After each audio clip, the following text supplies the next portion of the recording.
नमस्कार, मैं हूं राम किंकर सिंह। दिल्ली तक की खास पेशकश में आपका स्वागत है। मेरे साथी मृदुल सचदेवा के जरिए यह वीडियो आप तक पहुंच रहा है। अगर कोई किसी का कत्ल कर दे तो क्या होता है?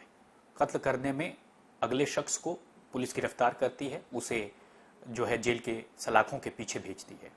लेकिन क्या हो उसका जिसका कत्ल हम कहें आसमानी तौर पर हो, यानी वो चल रहा हो और अचानक से सिर्फ एक धागे जैसा कुछ आए और उसे मार कर चला जाए, बाद में उसके अस्पताल में मौत हो जाए, तो इसे आप क्या कहेंगे? लापरवाही से मौत या फिर कत्ल? लापरवाही से मौत अगर होती है तो 304A का मुकदमा दर्ज होता है, और अगर हत्या होती है तो 302 का मुकदमा दर्ज होता है। यकीन मानिए, राजधानी दिल्ली में ऐसे बहुत सारे केसेस कई सालों से मैं देख रहा हूं, जहां पर राह चलते बाइकर्स को यह आसमानी मौत अपनी आगोश में ले रही है, लेकिन कोई कुछ नहीं कर पा रहा है। पुलिस मुकदमा दर्ज करती है, उसकी तलाश करती है, बहुत सारे केसेस में तो पकड़े नहीं जाते। जी हां, आप समझे या नहीं मुझे नहीं पता, लेकिन मैं बात कर रहा हूं चाइनीज माझे से जरिए हुई मौत की। रोहिणी सेक्टर 3 का रहने वाला सुमित 30 साल का एक शख्स बुराड़ी से बाइक के जरिए वापस आ रहा था। जैसे ही वो हैदरपुर प्लांट पर पहुंचता है, हैदरपुर के फ्लाईओवर पे पहुंचता है, अचानक से आसमान से एक धागे की तरह दिखता हुआ कुछ आया और उसकी चपेट में ले लिया। उसके बाद उसे जब अस्पताल में भर्ती कराया गया तो वहां पर उसकी मौत हो गई। दरअसल कोई पतंग उड़ा रहा था। पतंग उड़ाते हुए एक धागा उसकी चपेट में आया और फिर सुमित की मौत हो गई। अब सवाल यही है कि यह कैसे पता किया जाए कि कौन पतंग उड़ा रहा था, कहां से उड़ा रहा था।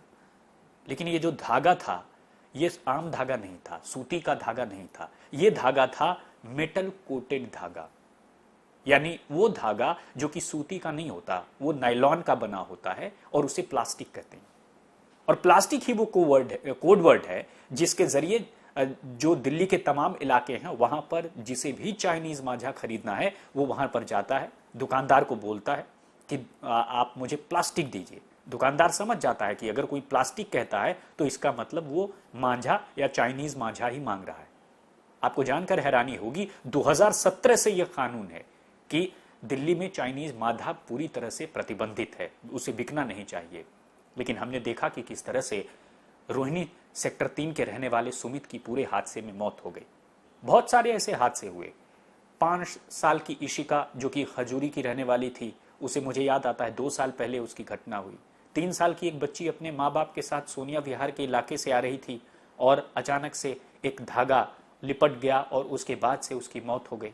तो ऐसे तमाम जो घटनाएं हैं वो साफ बताती हैं कि बिना बात के दिल्ली में खासकर बाइकर्स अपनी जान गंवा रहे हैं और पुलिस सीक्रेट रेड करती है। अब पता कैसे किया जाए कि कौन पतंग उड़ा रहा था उस वक्त? जाहिर तौर पर पूछताछ होगी, सीक्रेट रेड होगी, लोकल इंटेलिजेंस जुटाई जाएगी, सीसीटीवी कैमरास की फुटेज जुटाई जाएगी, तब जाकर उस शख्स को पकड़ा जा सकता है। अब ये मैं पता करूंगा कि आखिर ऐसे कितने केसेस सॉल्व हुए और किन्नों में पुलिस ने कार्रवाई की। लेकिन बड़ी टेढ़ी खीर होती है ऐसे शख्स को पकड़ना जो कि चाइनीज माझे के जरिए पतंग उड़ाने का काम कर रहा था। राजधानी में पुराना शगल है, पुरानी दिल्ली के इलाके में और पूरी दिल्ली में 15 अगस्त के दौरान इस तरह की पतंगबाजी शुरू होती है। यही वजह है कि अब देखिए, जैसे जैसे ये पतंग का दौर सामने आ रहा है, वैसे वैसे एक एक कर घटनाएं सामने आ रही हैं। तो इस सीजन की जो पहली घटना है उसका जिक्र मैं आपके सामने कर रहा हूं। सवाल यही है कि जब जान जा रही है तो लोग इस चाइनीज मांझे का इस्तेमाल करते क्यों हैं? यह इसलिए करते हैं क्योंकि जब पतंग उड़ाई जाती है तो पतंग लड़ाई भी जाती है, और पतंग जब लड़ाई जाती है तो पतंग काटी भी जाती है। तो पतंग काटने पर दूसरे की पतंग कट जाए और हमारी न कटे, बस इसी पतंग लूटने की रेस में बिना बात के ये बाइकर्स दिल्ली वाले अपनी जान गंवा रहे हैं। और मुझे तो लगता है कि अगर पिछले सालों की तुलना करें, कम से कम जब 2017 के बाद से ये बैन लग गया, तो कम से कम मुझे लगता है कम से कम 20 से ज्यादा लोगों की इस पूरे हादसे में मौत हुई होगी। सोचिए, बच्चे, नाबालिग बच्चे, वो स्कूटी पर सवार 5 साल के, 3 साल के बच्चे, उनका क्या कसूर है? बावजूद इसके जान जा रही है। दिल्ली पुलिस का साफ तौर पर कहना है कि ऐसे इलाके को वो आइडेंटिफाई करते हैं, वहां पर रेड करते हैं और पकड़ते हैं, और साथ ही साथ जो दुकानदार चाइनीज मांझा बेच रहा होता है उस पर जुर्माना भी लगाते हैं और उसे जेल की सलाखों के पीछे भी भेजते हैं। लेकिन हकीकत यह है कि राजधानी दिल्ली के बहुत सारे ऐसे इलाके हैं जहां पर इस तरह के चाइनीज मांझे के दुकानदार आज भी मौजूद हैं, कोड वर्ड का इस्तेमाल करके उसे बेच रहे हैं। उत्तम नगर, प्रेम नगर, मटियाला और रंगपुरी और त्रिलोकपुरी, प्रेम नगर, बुराड़ी, ऐसे कई इलाके हैं। और वो इलाके जो खासकर जिन्हें हम अवैध कॉलोनियां या जेजे क्लस्टर्स कहते हैं, वहां पर ऐसे दुकानदार धड़ल्ले से अपना व्यापार कर रहे हैं।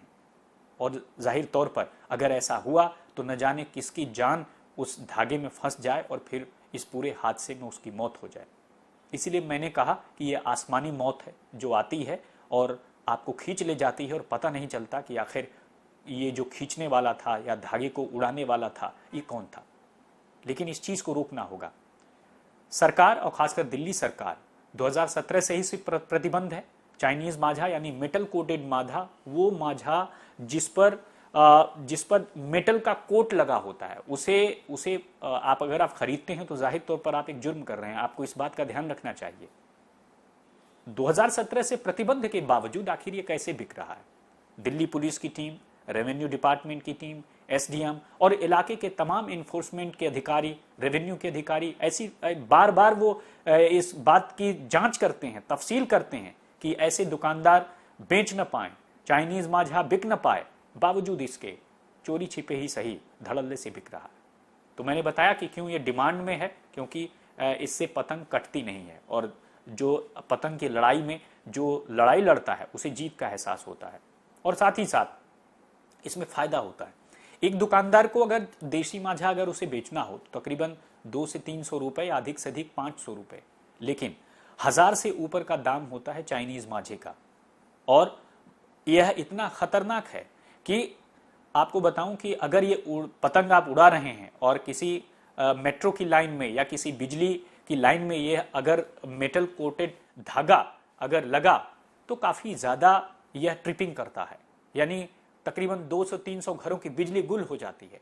इसलिए बहुत बार मैंने देखा है कि बिजली कंपनियां भी 15 अगस्त या 26 जनवरी से ठीक पहले ये बताती हैं, लोगों से अपील करती हैं कि वो किसी भी तरह से चाइनीज माझे का इस्तेमाल न करें।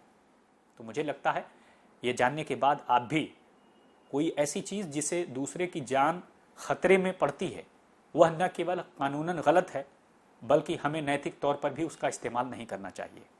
इसी अपील के साथ कि आप भी चाइनीज माझे का इस्तेमाल न करें, मेरे साथी मृदुल और मुझे दीजिए इजाजत। दिल्ली तक की पूरी टीम जो कि इसमें पूरे में सहयोग करती है और उसके जरिए बाकायदा ये आप तक पहुंचता है। तो मुझे दीजिए इजाजत। धन्यवाद।